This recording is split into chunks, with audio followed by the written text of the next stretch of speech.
1 Timothy chapter 5, a challenging chapter where Paul is talking about how should we function as a church. And he's dealing with some of the most tricky questions that we might face. For example, if you lead and you preach in the church, should you get paid? How much should you get paid? Now, I think I've got a bit of a conflict of interest here because I am paid by the church. So if I'm talking to my church and I'm saying, oh, you should give more money, people might suspect, is there a bit of a self-interest that I've got there? Maybe Paul had that same challenge as well. He's also saying, well, if people are bereaved, if people are widowed, should we care for them? Should we encourage them to have new relationships? Should we encourage them to care for children or grandchildren if they have those as well?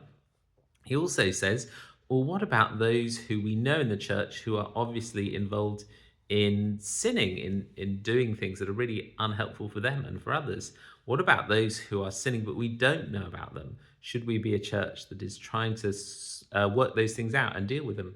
What about those who are doing good and it's very obvious to everyone? What about those who are doing good but no one sees it? I suppose above all, Paul wants the church to act with wisdom, not just with caring for the people who it's easy to care for, and respecting those people is easy to respect, but actually having insight.